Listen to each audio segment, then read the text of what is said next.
impian hati, tenangkan hatimu. Bunda. Ada yang mau nanya lagi nih. Silahkan. Assalamualaikum warahmatullahi wabarakatuh. Waalaikumsalam warahmatullahi wabarakatuh. Saya seorang anak dari seorang ibu single parent. Beliau merawat saya dari kecil hingga saya menjadi seorang perawat. Pada suatu malam saya mendengar ibu saya menangis, ingin melihat Ka'bah secara langsung. Dan saya memutuskan untuk meng-apply bekerja di rumah sakit Saudi. Dan saya kebetulan mempunyai suami yang baik.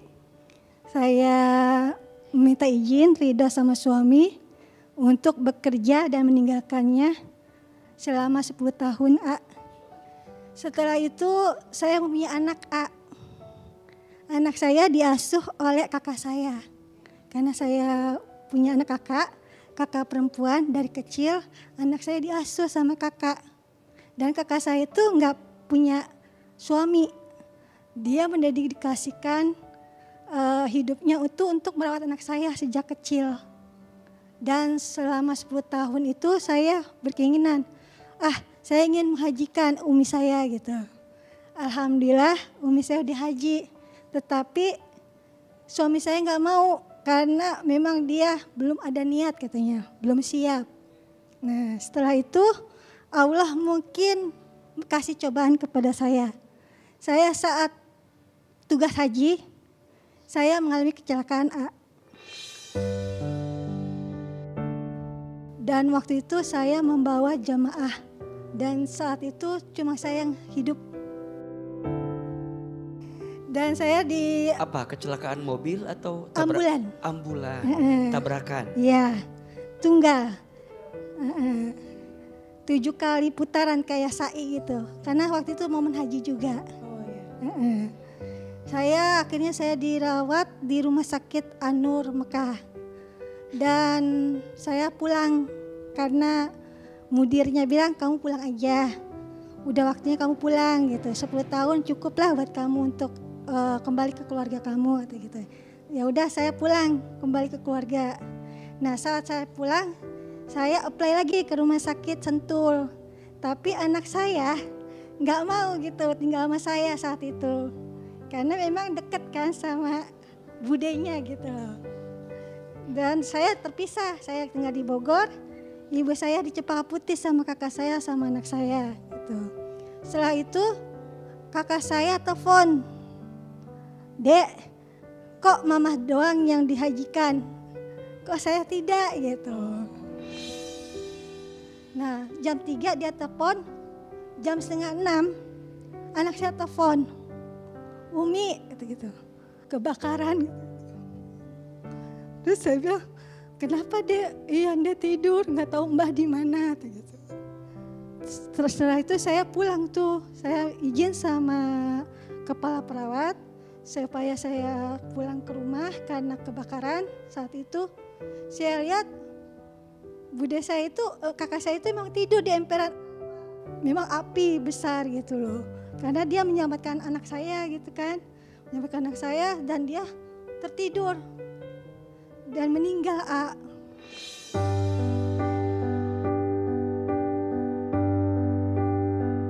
Dia ingin minta umroh tapi belum sempet gitu. Setelah itu pas 12 April kemarin malam saya mimpi sama dia. Apakah saya itu, kan saya pernah bilang iya saya akan mengumrohkan.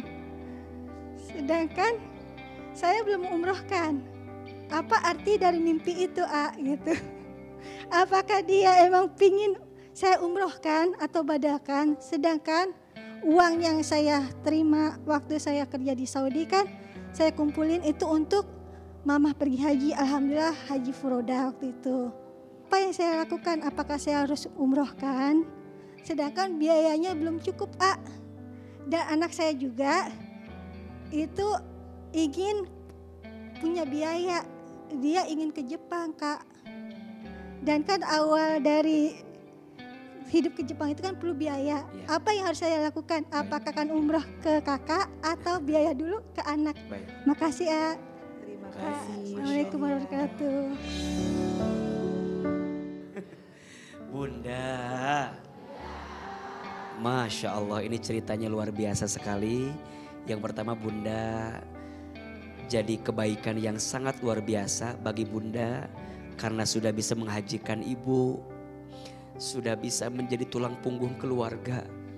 Dan percayalah, setiap kebaikan Bunda kemarin pasti akan diberikan pahala terbaik di hadapan Allah Subhanahu wa taala. Yang kedua, Bunda mungkin dulu pernah bilang sama kakak, iya nanti kita umroh atau kita haji. Tapi qadarullah, kakak sudah diambil usianya sama Allah. Maka apa yang bisa Bunda lakukan? Yang pertama, penuhi janji itu. Nah, gimana caranya? Kan sudah gak ada. Berarti Bunda bisa berangkat, badalkan kakak Bunda. Atau yang ketiga, kalau belum mampu juga, kakak bisa bersedekah atas nama kakak. Insya Allah itu akan jadi kebaikan yang mengalir pahalanya untuk kakak di alam kubur. Jangan merasa bersalah, jangan merasa belum bisa memenuhi. Karena sekarang juga pasti Bunda ada kebutuhan buat anak, buat keluarga. Penuhi dulu yang terdekat sambil pelan-pelan semoga Allah tambahkan rezeki. Bunda bisa berangkat umroh, nanti membadalkan kakak untuk bisa umroh. Insya Allah.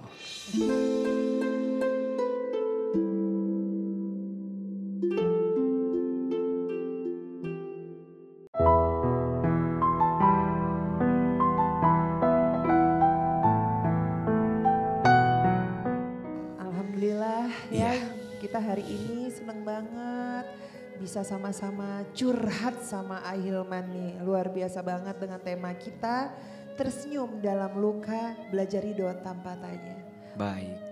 Baik Bunda sayang, kadang air mata yang membuat kita menangis boleh jadi itu adalah pesan cinta dari Allah. Daripada tawa bahagia yang membuat kita tertawa tapi membuat kita jauh dari Allah. Jangan-jangan itu adalah bagian ujian untuk kita. Jangan pernah membenci, sakit hati. Jangan pernah menghina setiap luka. Karena biasanya seseorang itu akan dikuatkan setelah dia diberatkan. Seseorang itu akan dibesarkan setelah dia dihantam dengan berbagai ujian. Percayalah, selalu ada pelangi setelah badai datang dalam kehidupan kita. Ya Allah, cintailah kami dengan kasih sayang-Mu.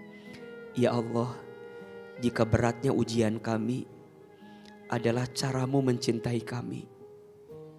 Kami ridho ya Allah dengan setiap ujian yang Kau berikan kepada kami. Ya Allah, jika beratnya hidup yang sedang kami jalani adalah cara-Mu menghapuskan dosa-dosa kami. Kami ridho ya Allah. Ya Allah, Engkau boleh mengambil apapun dari kami. Asalkan Engkau tidak pernah mengambil cinta-Mu kepada kami. Ya Allah, bahagiakan kami setelah kesedihan yang pernah melewati kami. Ya Allah, bahagiakan kami setelah ujian yang pernah datang menghampiri kami. Subhana rabbika rabbil izzati amma yasifun. Wassalamun alal mursalin. Walhamdulillahi rabbil alamin.